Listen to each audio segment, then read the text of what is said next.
I must begin with thanking the Department of History, Kerala University, particularly Professor Shaji, for giving me this opportunity to come back to Kerala and to speak to bright young people that I see in front of me.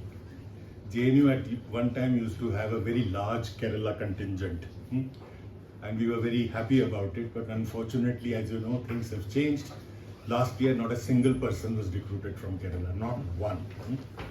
JNU was also very famous for having large number of women. We always had more women than men in our university. And I'm glad to see that's exactly what it is here.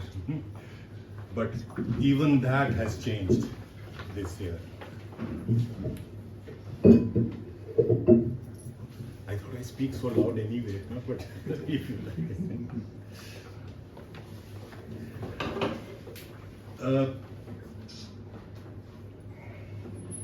Whenever I speak in Kerala, I first start by saying that it is a privilege to be able to speak in a state where there is still freedom. People think critically, they discuss. In this situation today where we are drowned out by noise and by what we call fascist propaganda. In that situation, when people debate, discuss, it is like fresh air to us. And I'm not saying this lightly. Recently, I was talking in a university, I won't name it because I don't like to name and shame, where halfway through my speech, the dean got up and said, "Sir, this is too political." So I said that, "Have you heard of Rabindranath Tagore?" He said, "Yes." So I said, "Let me remind you," and I read this para out from Tagore. "Where the mind is without fear and the head is held high, where knowledge is free, where the world has not been broken up into fragments by narrow domestic walls. Into that heaven of freedom, my father, let my country awake." This was just to shame him because he was a Bengali gentleman and he knew Tagore. I said, you claim to be from a literary background and you don't even have this minimum knowledge that fear is something that should be unknown to the academic. My teacher and my colleague for nearly 40 years, Professor Bipin Chandra, I worked with him as a student and then as his colleague. He used to remind us of one thing which I want to share with you. He said that the key element for a historian, the most important thing for a historian, firstly let me thank Dr. Sebastian and Dr. Biju for coming here. I'm embarrassed because they're very good friends and I've spoken so often with them that they might find it, what I'm saying, very repetitive, but thank you for bearing with me. So he said that the key element required for a historian, or for that matter for a social scientist, is that not that they should have a very high IQ or should be very clever or very intelligent. The key element, he said, is that they should have courage. Without courage, you cannot do history, you cannot do social sciences. What did he mean by that? Because social sciences means taking positions. The positions may be popular, may sometimes completely stand against the dominant current. But if a historian will write what will suit everybody else and will keep happy and get him a promotion or a foreign visit, then he's not a historian. But then so many of us just do that. So therefore the first thing, he said, is courage. And I happened to accompany Professor Bipin to a particular conference in China, and there again a discussion emerged among people that what are critical elements for a social scientist. And amazingly, one philosopher there, I don't remember his name, he said, courage, loyalty, and benevolence. So he added two elements. So he said, what do you mean by that? He said, Again, same thing, without courage you cannot have a position. If you don't have a position, then why are you wasting your time? This is not carpentry, that everybody can do identical things, right? So then we said, but what about loyalty and benevolence? He said, you may have the courage and you may have an idea, but if you don't have any loyalty to that idea, that is, you're going to stand up for it and promote that idea, then what use is it? It is like, you're doing a brilliant painting and then keeping it at home and not showing it to anybody, right? So that's not the point. It's courage, loyalty, and benevolence, because he says that even Hitler's right-hand man had a lot of courage. He had a lot of loyalty to Hitler, but that courage and loyalty was for a malevolent idea, for a negative idea. So all three combined is what is necessary for a social scientist. I thought I'll just share this little anecdote with you. I will discuss today the colonial, the nationalist, and communal history writing in India. I thought it is appropriate for a workshop on historical research and academic writing. That is, what over time and over space, that is temporally and spatially, what some aspects of how colonialism and nationalism have been viewed in Indian history, or in history in general. One of the most important things we have to remind ourselves as social scientists is that the modern disciplines of economics, history, political science, psychology, etc., modern, as disciplines, they emerged only in the 18th and 19th centuries. This is the period when Europe dominated the world. So when these disciplines emerge, to use a phrase from psychology, the imprint of the Eurocentric view, the European worldview, was inbuilt into these disciplines, whether it be economics, history, etc., etc. So unless you undo that, you continue with the Eurocentric position. There is this Argentinian philosopher called Enrique Dussel. He drew a very interesting line. I've shared this with Dr. Sebastian earlier also. He drew this line, a very simple line, straight line, where this is year 0, and here is 2023, thousands of years, right? Human progress has occurred like that. Not a straight line, it has gone like this, like that, but it has resolved into generally progress, right? So this progress of human civilization from year 0 till today, in that entire growth, European domination, he said, is a tiny little blip. If this is the line, then somewhere here, just a little blip, 2 centuries, where Europe dominated. Nobody's argued that Europe dominated in the ancient world. The Chinese civilization, Indian civilization, Egyptian, Mesopotamian, name it. Europe was not the dominant. Till as late as the 18th century, China and India produced twice the GDP of all the Western European countries put together. In the year 1700, India produced 8 times the GDP of the United Kingdom. 8 times. So obviously Europe did not dominate.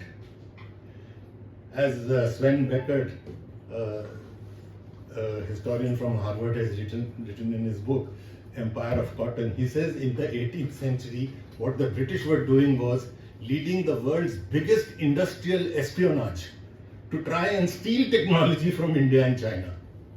So Europe was not dominating. The 20th century is the American century. And the 21st century is the Asian century. Everybody accepts it. Europe doesn't dominate. Even economically or in any other sense. Even your small businessmen, some of them known, some of them unknown, have bought up major corporations in, for example, England. From Tatas to the Mittals. All right. So, but the average Indian and Chinese, but particularly the Indian, still does Shashtang Pranam, the moment he sees a white man. So this transition from economic domination to your becoming intellectually free doesn't happen automatically. There is a time lag. So we are now in that time lag period where we have to convert the fact that no longer is Europe the dominant civilization or economy in the world, and that we need to have our independent way of thinking and working various disciplines of the social sciences, including history. In other words, the third world or Asia, while it is at the top now in the economic sphere, China and India are easily right on top, and if you include Japan and the other East Asian countries, then Asia is way ahead of any other part of the world, right? But they do not have place in the intellectual high table. So the issue is, how do you get to the intellectual high table? Why is it that in a 5,000-year-old civilization, we don't have schools of thought? When you say school of thought in history, you talk of Cambridge School. When you talk of school of thought in economics, you talk of Chicago School. Where is your school of thought? So it's something to think about. And it's not only India. I mean, it is something the colonized world has to think about. That we have to make the transition now to independent thinking.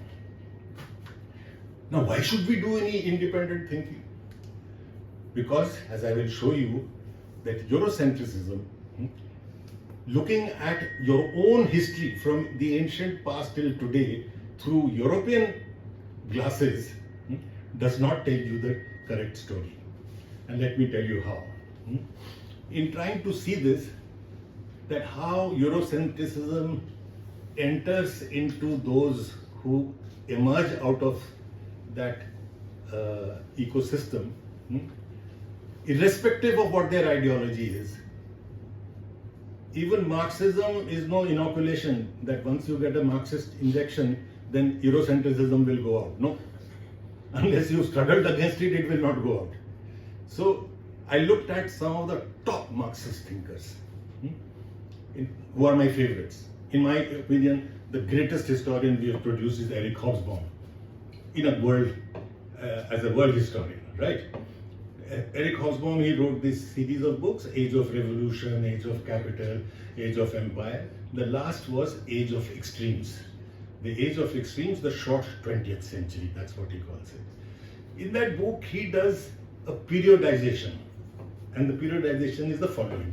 He talks of a long 19th century. In other words, what he means is that historical time is not necessarily divided in 100-year sets. That the moment you cross 100-year, the new thing will happen. The 19th century phenomenon, he says, continues till the end of the First World War. The 20th century phenomenon is from the First World War till the 1990s.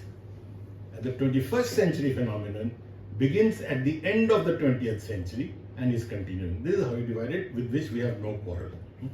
Where does the quarrel come? He says the 19th century, and you must read it, because I was also shocked when I first read it. The 19th century, he says, is the path-making century globally. Science, technology, economy, the second industrial revolution. He says this civilization was just bursting forth in the 19th century. Very good. And then he says, in the 20th century, the interwar period, 1914 to 45, he calls it a catastrophe.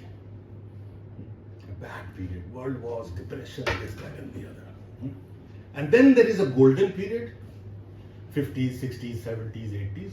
And then again there is a catastrophe. The collapse of the Soviet Union, etc., etc. Then it occurred to me that if I was not sitting in London, but was sitting in Trivandrum or in Kolkata, this will look absurd to me. For me, the 18th century was the great century, when England produced 8 times the GDP of England. The 19th century is the disastrous century, where we were colonized, our noses were rubbed in the ground. Our economy collapsed, our culture, our society, our politics, our historical tradition, our medical tradition, everything was smashed.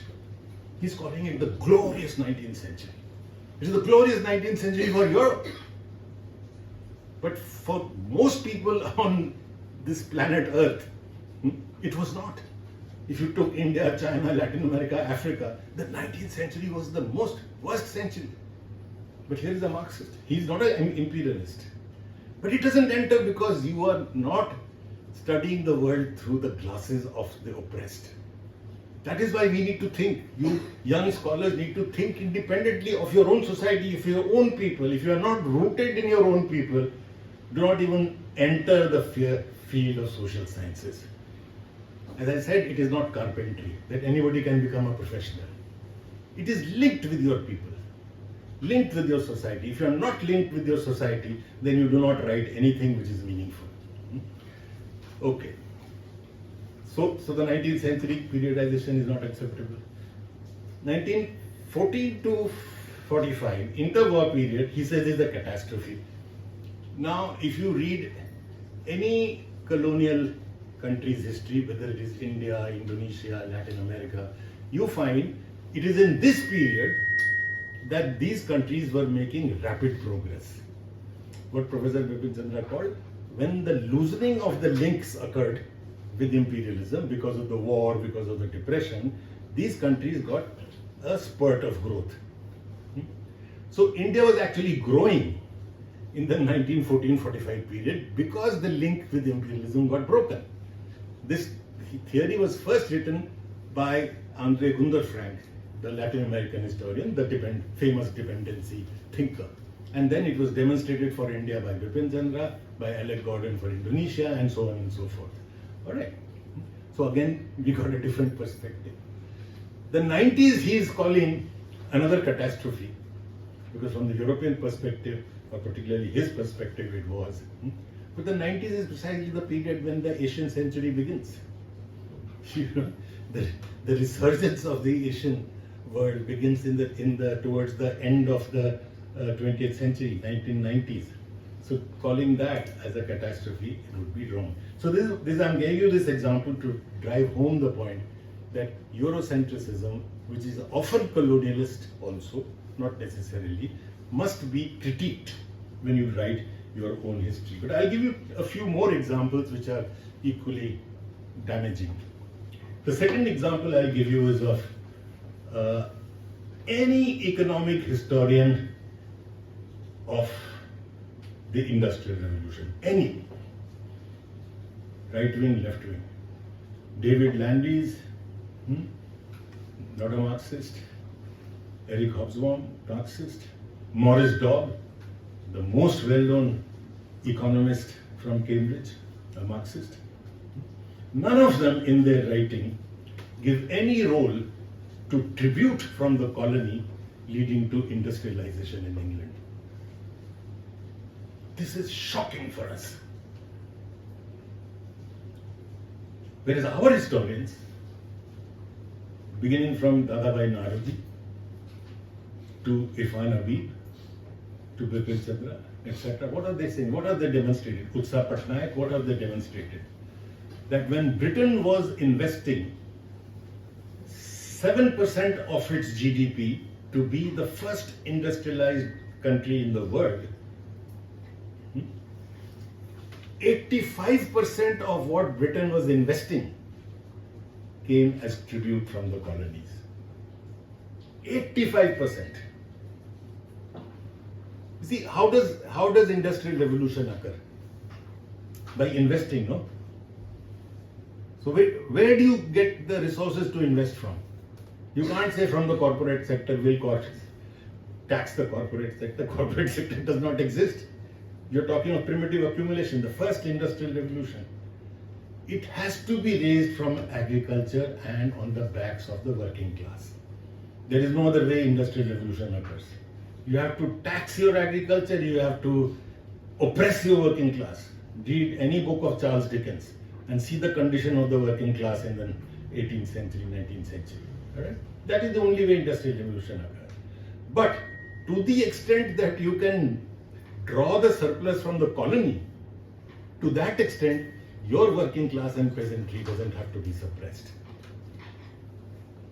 And that is what happened. The colonies provide 85% of the investment required to make the transition to industrialization in Europe. And this does not enter the entire discourse in the West in economic history, which is absolutely shocking. The third example I'll give, you've all heard of David Ricardo, the classical economics as it emerges in Europe. Ricardo is one of the first, and he developed this theory of what is called the theory of comparative advantage. What is this theory? Don't get scared just because it's economics. I find history students always say, no, sir, no economics, no diagram, no tables. It's the easiest thing to do, so don't worry about it. So what basically the Ricardian theory is of comparative advantage, Ricardo argued, this is the period when Britain is industrializing, late 18th, early 19th century, that each country must produce what they produce cheaply and exchange it with each other. So if we are producing rice cheaply and Britain is producing steel cheaply or cloth cheaply, then you export rice and buy cloth. So they said this will lead to the optimum allocation of resources. Now why do you want to produce steel at 10 times the cost of Britain? If you do that, then you're wasting resources. So this sounds very logical, but this is logical for the status quo. That is, the countries which are already industrialized will remain industrialized. The other countries will not. So Britain, after having used the ladder of protection to get industrialized, that is, they protected Britain from Indian textiles, they banned Indian textiles into Europe using piracy basically. That is, your ships will be sunk if you try to bring Indian cloth to the world. India was the biggest exporter of textiles in the world till the 18th century. So we had to be thrown out of that business. So having protected themselves, become the industrial country, now they say it is free trade is the best thing. Theory of comparative advantage. So that's bad enough. One can understand this, that theories emerge to suit that reality. So Britain being the industrial revolution country, theories will emerge to suit that. But the catch is, today, Tirthankar Roy, professor of economics, writes the Oxford Economic History of India. In 2012, he writes an article saying that theory of comparative advantage is good. India should not have gone in for protection. Nehru was wrong. So what are you doing? This is colonial Eurocentrism of the worst kind. Tirthankar Roy, I'm naming you big people. He's now professor in the London School of Economics. And then there is this guy, K.N. Chaudhary, again in the Cambridge Economic History of India. They still talk of protection and being wrong because it disturbs this theory of comparative advantage. I'll give you one more example. Because unless I give you examples, I don't think the point gets home that why an outside structure of thought should not determine how we think and write. The fourth example I'll give you is from Perry Anderson.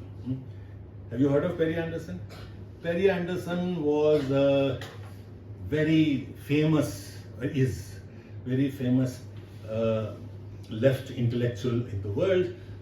He was the editor of the New Left Review for decades. His books are, on antiquity, on the medieval period, in the rise of the modern West, are standard textbooks globally. We ourselves use it, read it. Fine thinker. But then suddenly he decided, I must write something about India. Because India, anybody can write about India. Just like anybody, as they say, there are two most dangerous things in the world. One is to say that you're a cricketer, and the other is to say that you are a historian. Because the moment you say you're a cricketer, everybody will tell you, you should bowl like this, you should bat like that, you should hold it like this, you should have done this, that, and the other. Advice is free. Historian is the same. Whenever you say a historian, everybody will tell their view of history to you straight away without even asking. That, this is what happened in medieval India. By everybody, I mean including home ministers and prime ministers tell you history every day, don't they? That the history you've learned is concocted. Prime minister's statement, not mine. That we need to change it. So everybody knows history. They don't have to have a degree in even college level. Anyway, so let me not get quote unquote too political. So what does Perry Anderson do? He decides to write on India and he rubbishes, and he wrote 3 articles in the London Review of Books, which has now been put together in a book called The Indian Ideology by, unfortunately, an Indian publisher. And you must, if you haven't, have a look at this book for how dangerous it is what a Eurocentric view can do. He rubbishes our national movement, he rubbishes our icons of our national movement like Gandhi and Nehru, etc. He says Nehru didn't even know English.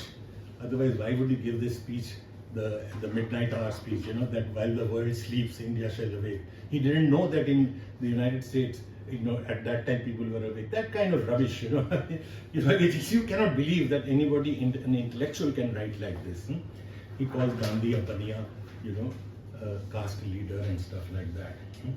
But the main point is that the analytical tools he uses to critique the Indian national movement are identical to what the British colonial state did. I'll give you examples. He says Congress is a caste Hindu party.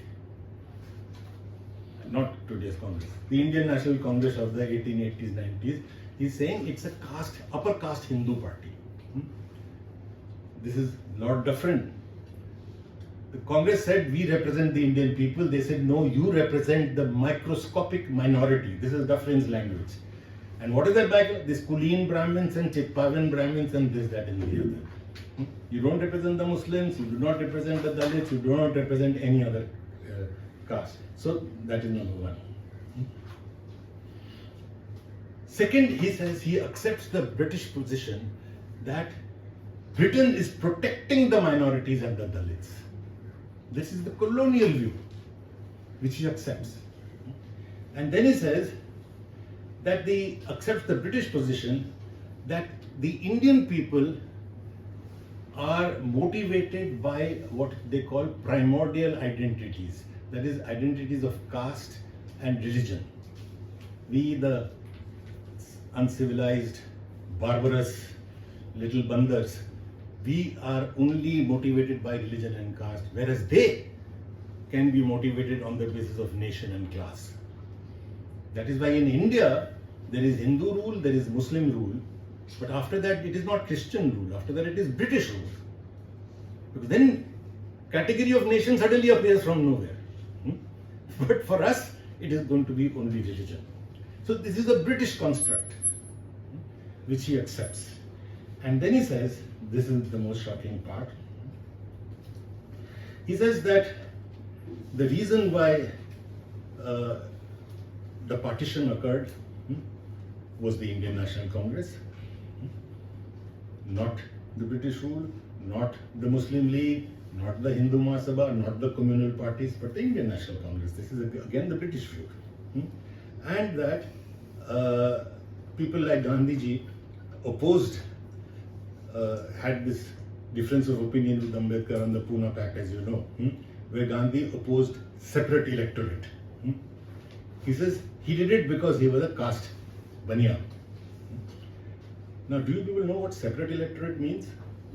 The difference between separate electorate and the reservation of seats? What Gandhiji insisted was that reserve seats for the Dalits, give them more than their share. And that's what happened. The Pune Pact, Ambedkar agreed to it because Gandhiji said, no problem with reservation of seats. And that's what we have till today. But separate electorate means two nations. This is what the Muslim League wanted, separate electorate, which means that the Muslim will only, in an electorate where the voter will be Muslim, the candidate will be Muslim, and the candidate will only appeal to the Muslims. He will not have to get the Hindu votes. In a reserved seat, You may be, let's say you are a Dalit reserved seat or a Muslim reserved seat. You will have to get the votes of everybody. So which is a completely different thing. Separate electorate immediately means two different nations. All right. That is why Gandhiji was willing to give up his life on this question. That separate electorate cannot be accepted, right? But he says this is because of his being a Baniya. Finally, he says, the Indian nation is a product of British rule. There was no such notion of India. It is not a result of the national movement, which we argue that the idea of India is created by the national movement, and that India became a nation as a result of the gradual electoral representation given by the British. Now, this is 19th century liberal imperialism. This is what the Whig approach to history says in the 19th century. What we will, these are kind of uncivilized barbarian people. When the British came to India, they thought India was a very great civilization.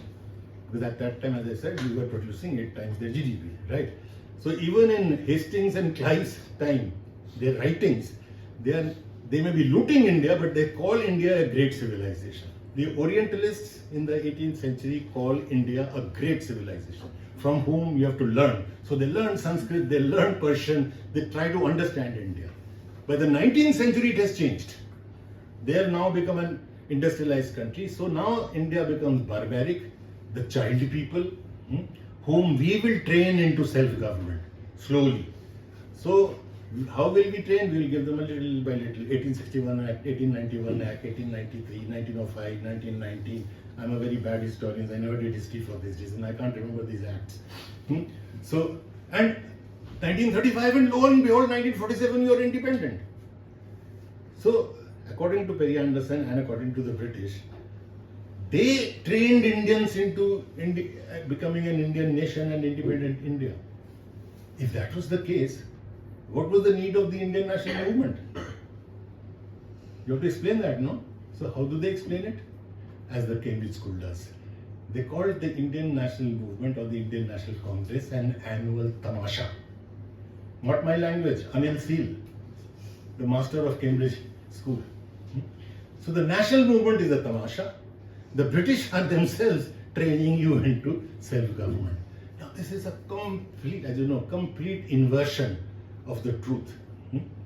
Where tens of thousands of our people died. Just in the 42 movement, 10,000 people died. But much more, millions of our people made sacrifices, big sacrifices, to win this freedom. And you take even that out of you. You take the economic benefits, you take every other advantage of the colony, and then you deny them even their own national movement. That is what happens. And that is what he did. And the last thing he said was that not only was Congress responsible for the partition, it was even responsible for the horrors of the partition. Another amazing thing. The horrors occurred because Mountbatten decided to leave early. They said, this is getting too messy. We were supposed to get independence in June 48. He said, no, August 5th. Leave in a hurry. And the British officers, these are now available in the diaries of many British officers, said, see, we told you that you cannot live together, the Hindus and the Muslims. Now that we are going, this is what you deserve. They did not intervene to prevent the massive killings that occurred, particularly in the Punjab. In Bengal, Gandhiji was able to stop it single-handedly. That is why Mountbatten said that you are a one-man boundary force. Mountbatten writes to Mahatma Gandhi saying that you alone were able to prevent in Bengal, which with hundreds of soldiers in Punjab, we were not able to prevent. But anyway, that's a separate story. Now, why did I tell you all this? It is this distortion of our nationalism,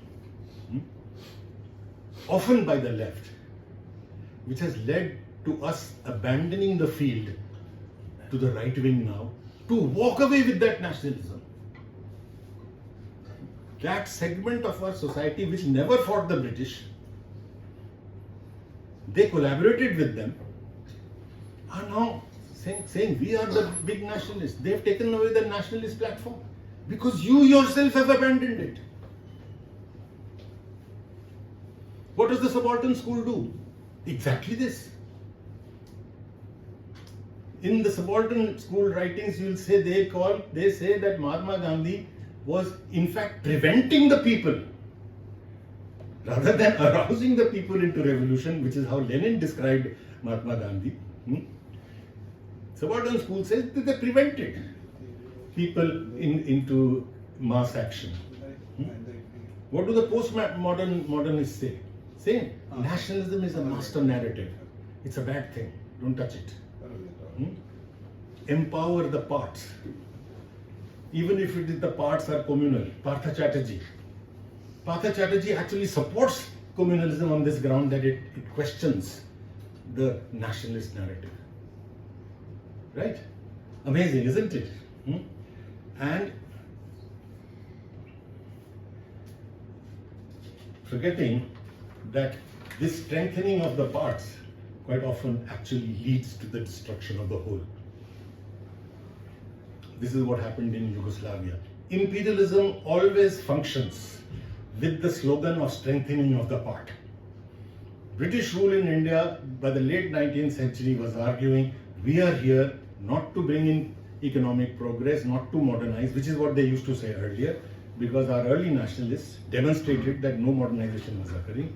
They said by the late 19th century, we are here because to keep peace between the Hindus and the Muslims, to protect the minorities. All right, so you're buying into that story.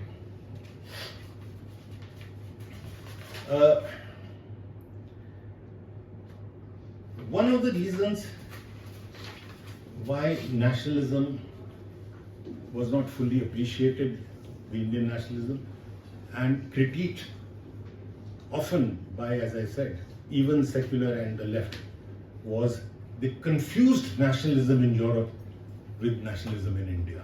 These are two different phenomena. Nationalism in Europe, how did nation states in Europe emerge? All the nation states that you know in Europe, France, Italy, Germany, England, what were they? They were part of one empire or the other. Habsburg Empire, the Ottoman Empire, this, that, and the other. They break up and form nation states from the 17th century onwards, but mainly 18th and 19th centuries. Right? And what is the basis on which these nation states emerge? One language, one religion. Catholic France, not even Christian France, Catholic France. The Protestants pushed into the corner in Brittany, in France. Protestant England, Protestant Germany, unification of Germany on the basis of language, unification of Italy on the basis of language. One language, one religion. That is why the British said, how can India be a nation? They said, you are only a geographical expression. The way they still treat us, South Asia. South Asia kya hota hai? Do we call Britain, latitude 40 and longitude 60? Geographical expression. It's a denial of your nationhood. You are only a geographical expression, that part of the world. So they said you cannot be a nation. And the genius of the Indian people and our national movement, and particularly of our early nationalists, whom we have traditionally called mendicants. Mendicant means beggar. Appealing, ji hazur, please, ye de do, wo de do. But that is not what our early nationalists were. They were some of the most pioneering thinkers. The first in the world to do an economic critique of colonialism. First, decades before Marx, decades before Lenin, decades before Hobson and Rosa Luxemburg. So we disregard them because they're our own people. This is what colonialism does to you. You do not recognize your own worth. You always think of yourself as doing jhadu pocha, and deserving only to sort of lie down on the floor.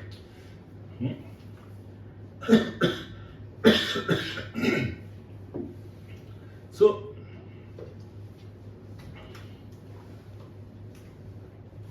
that time that the Indian nationalists said that we imagine our nationalism, thank you, differently from Europe.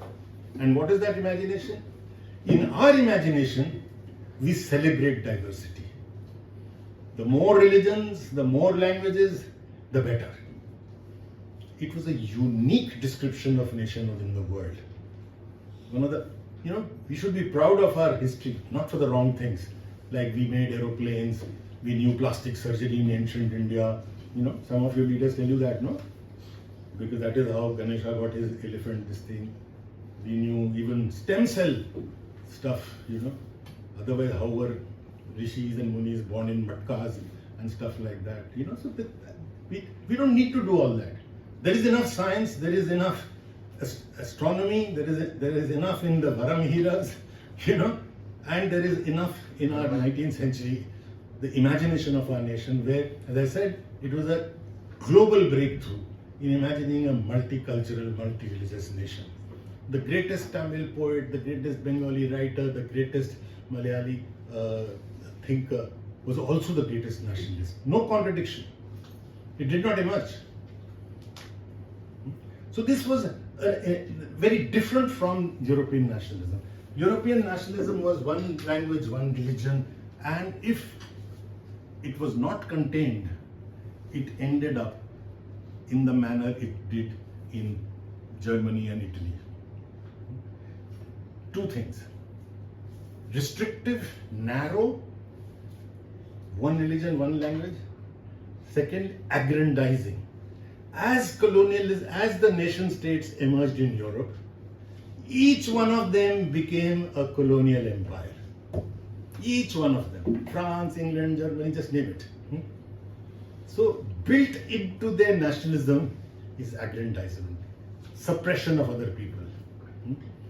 Built into our nationalism is freedom, empowerment of the people, not suppression of the people. Built into our national movement is that, and of inclusiveness, of different religions, different languages, of difference in full stop, whatever be the difference. That is the civilizational value of this country. This is what from Jawaharlal Nehru to Amartya Sen have been trying to drill into our heads. That if you want to be proud of something in your ancient tradition, it is the tradition of being able to live with difference. One of the greatest amount of difference that India has been exposed to, much more than Europe, and you're able to do it. The European Union even now sends teams to India, not anymore, but till 15, 20 years ago, I have met one of those delegations, to try and study India, to see that how is it that you are a nation? And we can't even form a European Union. We have difficulty forming a common currency, we have a difficulty, in bringing in a part into Europe like Turkey because there are too many Muslims there. We have a difficulty with a part which is too poor like Greece. They want to drop Greece. You see? I said, how come that India manages to be a nation? So there was something that we made a breakthrough in. So what has happened is that this European notion of nationalism, which as I said, if not checked by democratic forces, which it was checked in large parts of Europe, it ended up with the Hitlers and the Mussolinis. It is that version which is now been picked up by our right wing and called nationalism. Hindi, Hindu, Hindustan.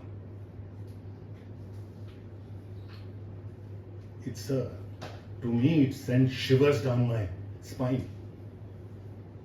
I don't feel proud of saying Hindi, Hindu, Hindustan. To me, it breaks my country. It's not my language, it's not my religion. As in Kerala, you must be realizing that there are a whole bunch of people who are neither Hindi nor Hindu, but they're very Hindustani. So this foreign concept is being brought in. European concept, which as I said, ends up with fascism, is being brought into India in the name of nationalism. Our job is to show that this is not our nationalism at all. It is their nationalism, not our nationalism. Our nationalism was very different. All our nationalist leaders, Not even those who are deeply religious, people like Vivekanand, people like Tilak, people like Gandhi. You show me where there is Hindi Hindustan in them. It isn't. Because that isn't what our nationalism was not.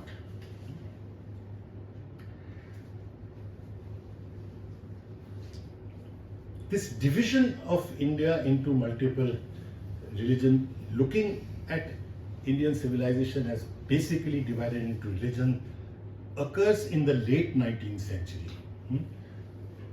When the Indian national movement becomes, gets formed, when all the multiple forces in various parts of the country get together. By the 1880s, the Indian National Congress is formed.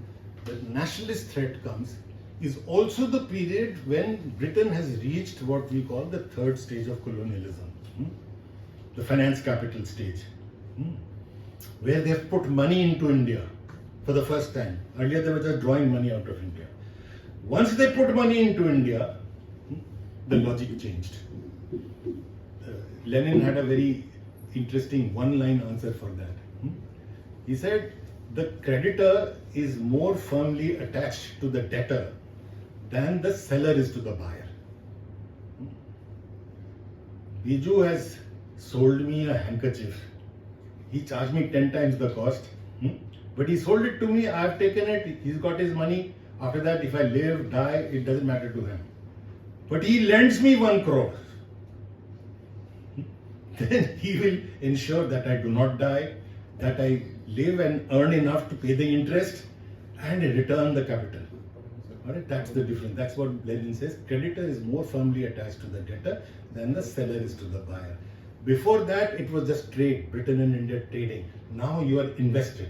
And this is when the Sir Richard Temple, the governor of Bombay, says that Britain has sunk money into India on the assumption that British rule will be, I'm quoting him, humanly speaking, perpetual.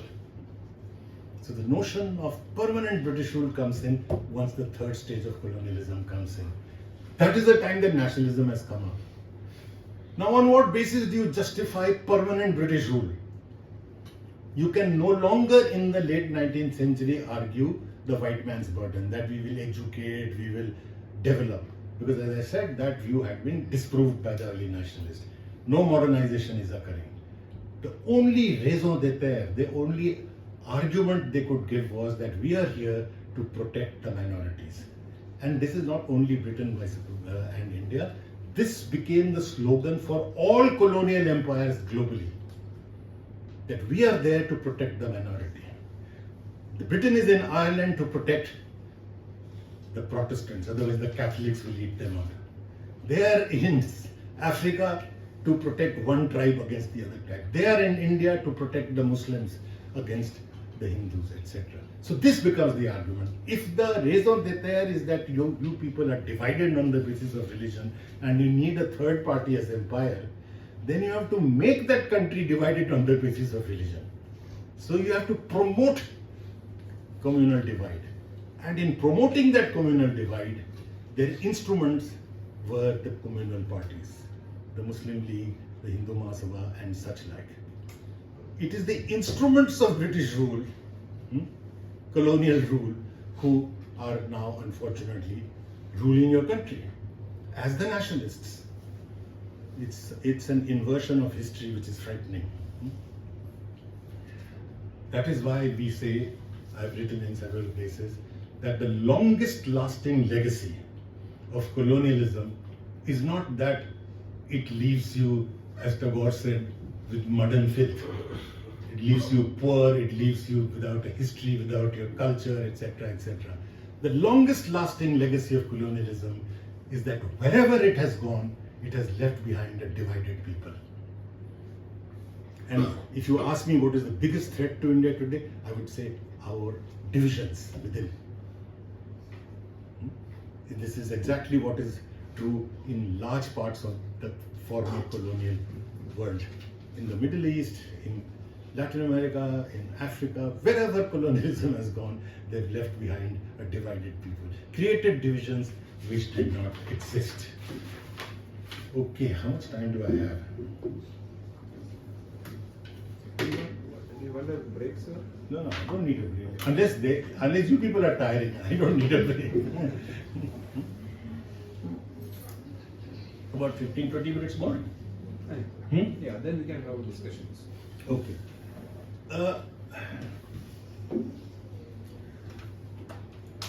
I've given you the colonial and the communal position. The critique of this position in India did not come from academia. Now, since we are talking to academics, the first critique came from the political forces who opposed imperialism. This is important. This is how you see that academic breakthroughs are often made through a political intervention. The first critique, as I said, the economic critique comes from people like who? Dadabhai Naoroji, Rana Day, Gokhale, R.C. Dutt, G.V. Joshi, etc. None of them were academics. One civil servant, either civil servant or political people, judges, political people, etc. The political critique is done in the 20th century by people like Nehru. He writes The Discovery of India, which is a critique of colonialism, as well as an understanding, a different historical understanding of India. To my mind, a pioneering work. Every person, before they start teaching or learning, researching history, should read The Discovery of India line by line, to get even a sense of what ancient India was, what medieval India was. I had no opening into ancient or medieval history. But my first sort of opening of my eyes is through Jawaharlal Nehru. And I find that some of the breakthroughs he makes in Discovery of India in the 1940s, writing in prison, are those which are now validated by Romila Thapar, by Irfan Habib, by Amartya Sen. Same arguments. You will be shocked. It is quite amazing. And he is using the latest of the literature available in the world at that time. He's citing God and child. You know, what happened in history, he's citing in his prison writings. You know, it's quite amazing. So, the critique came, as I said, from the nationalists. Every one of them wrote books. Subhash Bose, Maulana Azad, Nehru, Gandhi, etc. The academic critique could not be made in the colonial period because academia was totally controlled by the British. Anybody who did lost their job. One or two examples, K.P. Jaiswal, etc., but he too lost his job in ancient India, right? So the academic critique comes after independence from about the 1960s. The first breakthrough in writing anti-imperialist, anti-communal, that is secular, history, economics, sociology comes in the 60s. And as I name the people, you will understand who I am talking about. The writings of R.S. Sharma, Romila Thapar, Satish Chandra, Irfan Habib, Amartya Sen, Sukumai Chakravarti, Bipin Chandra, K.N. Raj from here, M.N. Srinivas, Yogendra Singh, all in the 60s. The stalwarts of economics, politics, sociology, history begin to write in this period. As this critique comes, simultaneously comes the backlash from the colonial and the communal. The colonial backlash comes first from Morris de Morris, this American economic historian. He writes a piece in a journal arguing that how in the 19th century there was industrialization, not deindustrialization, etc. Which was, the moment he wrote that, there was a barrage of criticism. Three people critiqued him: Tapan Ray Chaudhary, Bipin Chandra, and Toru Matsui, a Japanese scholar. More or less demolished his position, so things went a little quiet. Then in the 80s came the Cambridge Economic History of India, which was a volume 2, which was a complete colonial interpretation. And in the current period, you have Tirthankar Roy, who basically argue, I don't have time to say this, the opposite. Everything that you have studied till now about imperialism, they said the opposite. There was no drain of wealth, no tribute transfer, industrialization in Europe did not benefit from India, there was no forced commercialization, there was no indebtedness of the peasantry. Tirthankar Roy goes to the extent of saying the indebtedness of the Indian peasantry was a sign of their prosperity. So I was quite intrigued. I mean, I've written a full presidential address critiquing him, so I read him line by line, but this I thought was going a little too far. You know, pouring salt in a wound. The indebted, semi-starved peasantry, he says he's indebted because he's prosperous. I said, where did he get this idea? Then I find this comes from Malcolm Darling. Malcolm Darling was the governor of Punjab who wrote this book called Punjab Peasants in Indebtedness in Prosperity. It's the same title. So the Indian peasant is indebted because he's so prosperous. He buys an aircraft to spray his fields. He does this, that, and the other. This is of course nonsense. But anyway, so the counter-attack came by the neo-colonials in the economic sphere. In the communal sphere, the attack was even harsher. The neo-colonists, people like Tirthankar Roy, Meghnad Desai. You know who Meghnad Desai is? You haven't seen this frizzy-haired Lord Meghnad Desai? No. Okay, he's a Lord of the British Parliament, fortunately, not here. So they have said that the best period of Indian economic history was the colonial period, and then the neoliberal turn after the 1990s. The intervening period, the Nehruvian period, he said was the wasted years. The fly in the ointment, right? So the Nehru bashing starts from the neo-colonials. The communalists join hands and take up the colonial position. Now what I'm trying to bring to you is that this umbilical cord tie between colonialism and communalism continues. It was there in the colonial period, it is there today. The attacker of the secular and the nationalist tradition are the neo-colonialists on the one hand, joining hands with the Hindu right. So the corporates, the neo-colonialists, and the Hindu right, Hindutva right, Hindu right is the wrong word, the Hindutva right have joined hands to do exactly the same kind of bashing. Very quickly, to give you a quick summary, because this is very important, of how history has been distorted. I'll do it in about 5 to 7 minutes by the communal section of our society. It has come into higher education only recently. Communalism was being injected into history writing through school textbooks initially. The first,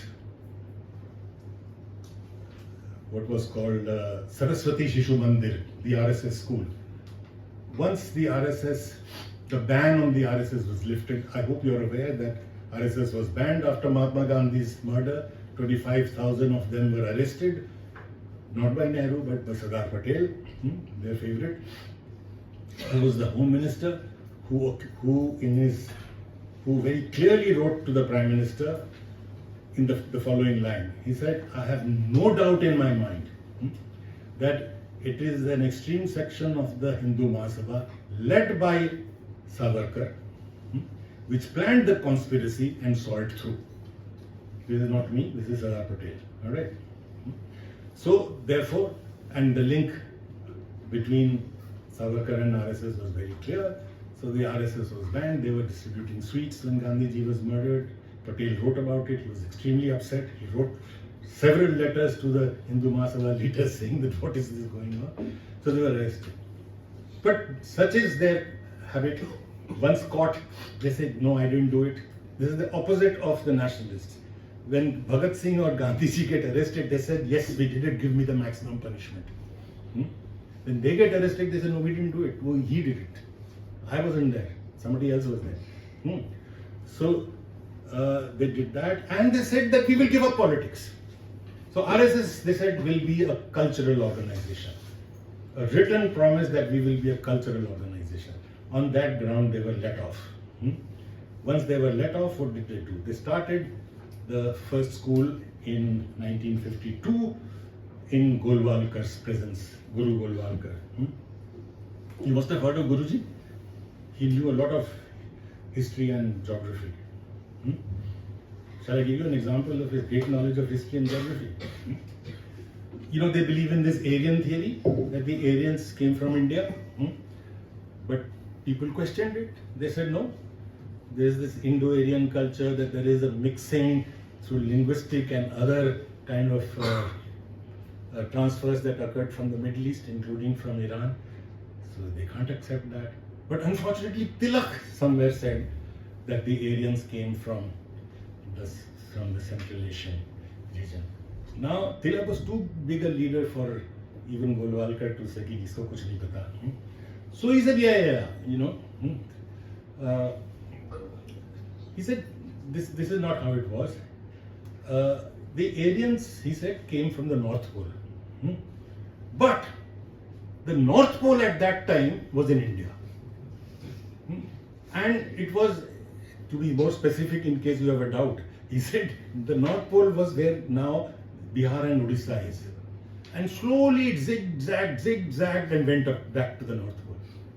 This is actually written in We, Our Nationhood Defined. You can go and have a look. One good thing about historians is whatever we say, we can give a footnote. We don't imagine things, no?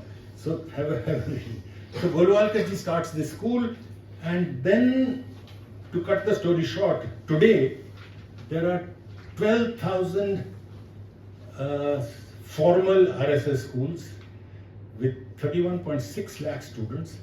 There are about 8,000 non-formal schools with about 2 lakh students, and they claim, if you go to the website of Vidya Bharati, that they have a reach in 92% of the districts of India. 92%. No other cultural, political formation in India can claim even a fraction of that. That is why we sat and twiddled our thumbs. They built this fantastic network of schools in which poison was being taught. I'll give you some examples. These are not my examples. I'm quoting from an NCRT committee which reported to the National Steering Committee on Textbook Evaluation in 93-94, before the BJP came to central power. You can't do that anymore. And what does it say?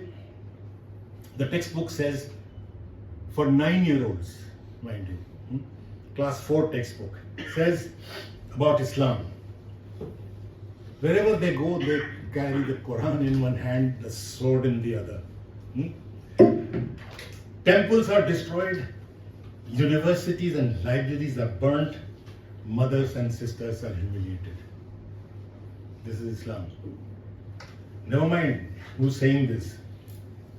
Those who destroyed the Babri Masjid, those who destroyed the fantastic Bhandarkar library, where, you know, with some of the original texts of the Vedas were there, were burnt. You know, it is sacrilege what was happened.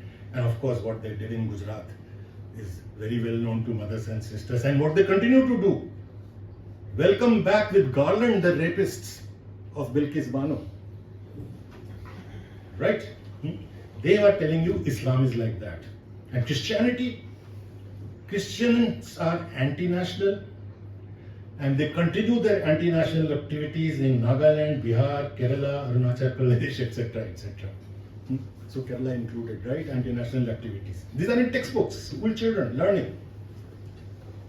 As Tista Sidalwa said, that if you have this kind of textbooks, a Godhra is always waiting to happen. You just need one little, spark. Because you've created monsters who think that by killing one Muslim, they've committed a great nationalist act. Because they've trained since their tender minds that these are some kind of horrors, monsters. Right? Now this was happening in the RSS schools, and I said they've reached large parts of the country. But they were only happening in the RSS schools. The rest of the schools was not teaching this.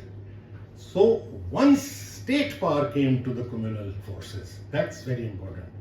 They used state power to change the curriculum of the other schools as well. First time the RSS came close to state power was in 1977. The Janata Party, as you know, was in which the Jansangh had merged itself. Jansangh was the political wing of the RSS. So they came close to state power. And the moment they came to state power, they said, ban the books of Ramila Thapar, ban Bipin Chandra, Satish Chandra, etc. But India was a different country in 1977, not like now. There were protests all over the country, in universities and including in the NCERT. These were NCERT books that they had agreed to write. Ramila Thapar wrote for class 6 children. In fact, the National Integration Council requested and said, please, the tallest historians of this country, please give some time and write textbook for school children, because our school children are still reading colonial textbooks. So they took off time for no money to write these books, and they were being taken off in 77. But there were protests and it didn't succeed, so the books remained. So they remained for 20 long years after that, till they came to power in 1999. When they came to power in 1999, they said, there are many things in these books which hurt the feelings of various communities, Hindus, Rajputs, this, that.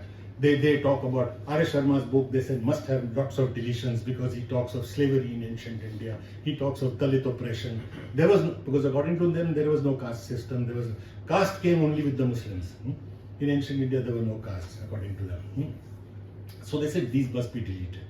So in fact, RSS brought out a booklet and said that 42 deletions need to be made from these books. NCERT director repeats after 1 month saying 42 deletions need to be made books. They were the same as the RSS. We protested. We formed a group called the Delhi Historians Group. We protested in 1903, and there was a large-scale protest again all over the country. From the President of India, K.R. Narayanan from here, he protested, and we reproduced his protest, to Amartya Sen, to almost every editor of newspaper said, this is not the way to do it. But yet, they could not make the deletions. What they did was they dropped those books and they brought out a new set of books, written by scholars who you do not recognize, you haven't heard of, so no point in my mentioning their names. But they were so bad that the Indian History Congress set up a committee of 3 people, Professor Irfan Habib, Suvira Jaiswal and myself, to write a critique of this book so that students are not misled. So what we did was we just pointed out the errors. Just the index of errors became a little booklet. And it was of extremely poor quality. Fortunately, they lost power in 2004, so those books were dropped. A new set of books came up, not Satish Chandra, Bipin Chandra, those books went into oblivion. New books were brought in, but written by a group of scholars from all over the country. All of them were scholars, decent, good scholars, right? Even these books were not acceptable to them, but they couldn't remove them, they were not in power. So they were waiting when they come next to power. So they come next to power in 1914, as you are aware. From 1914 to 23, now I'm going to end with this, an attack has started even on these books. As you are aware, the latest deletions, 22, 23, you must be reading in the papers. I'm talking now of, as a contemporary historian, of exact what is happening now, right? The latest deletions that have occurred in the textbooks that were written, as I said, not by the traditional big scholars, but by a set of scholars, all very well known, from various parts of the country. What they deleted, as you know, was large parts of the medieval period, the Mughal, the Sultanate were deleted, all in the name of reducing the burden on children, because COVID led to a lot of disruption, so the burden needs to be reduced. So therefore they have to take away some chapters, but strangely the chapters they took away all had to do something with Islam, so they took away Mughal history, etc. But to give you one example, in the political science textbook, there was a line talking about the making of the Indian Constitution, where it said that there were many committees of the Constituent Assembly headed by people like Jawaharlal Nehru, Sardar Patel, Mahatma Gandhi, etc., and Maulana Abul Kalam Azad, which convened these committees. There were discussions, and that is what went into the final constitution. The whole line remained, they just dropped Maulana Azad. 2 words. To reduce this heavy burden on children, just Maulana Azad's name was removed. Now, what is wrong with this? We are becoming the mirror image of Pakistan. When in Pakistan history textbooks, ancient India, everything starts from medieval India when Islam comes in, and then national movement just disappears into a tiny little bit, then Muslim League onwards, etc. Everybody makes fun of that. We made fun of it. Pakistani scholars have made fun of it. We are doing exactly this. 300 years of our history are not needed. You know, the entire Mughal period, Sultanate, etc., not needed. If they were so bad, how come at the end of that period, as I said, in 1700, India produced 8 times the GDP of England? This is the period where not only does India do extremely well economically, globally, but this is the period where we develop an incredible syncretic culture in poetry, in music, in literature, in architecture, in art. Songs written by Amir Khusro in the 14th century are sung till today, 700 years later, exactly in those words, by Hindus and Muslims that they don't even know who wrote that song. Chhap tilak tore mose naina milai ke. This is a very famous ghazal that everybody in North India sings, you know, in India and Pakistan. So that was the culture. People didn't ask the question that Kabir, was he Hindu or Muslim? You know, you try to go on the road and ask somebody, Kabir, Hindu tha ki Muslim? You will not get an answer. They will get confused. Because it didn't matter. Who did the mutineers in 1857? The 1857 revolt. As you know, the revolt was done by soldiers of all kinds, including Brahmins. What did they want to do at the end of it? They marched to Delhi and they said they want Bahadur Shah Zafar, a Mughal emperor, to replace the British. So if there was this deep psyche of Hindu, aversion to Islam, how come they all went to Bahadur Shah Zafar? So you see, this is a totally imagined history that they're creating. But anyway, this removal is dangerous for the following reason, and I'll end with this. This is not just bad history. This is very dangerous politics. This has happened globally. When you invisibilize a community, when you remove their names from roads, from railway stations, from city names. The Mughal Sarai railway station, one of the oldest and biggest railway station, is now Deen Dayal Upadhyay or some such railway station. Allahabad is now Prayagraj. It should not even sound Islamic. Alright. So names of roads, names of cities, stations, etc., nothing Islamic. Their history is to be removed. They are to be pushed into ghettos so that in your day-to-day life, you do not engage with the other.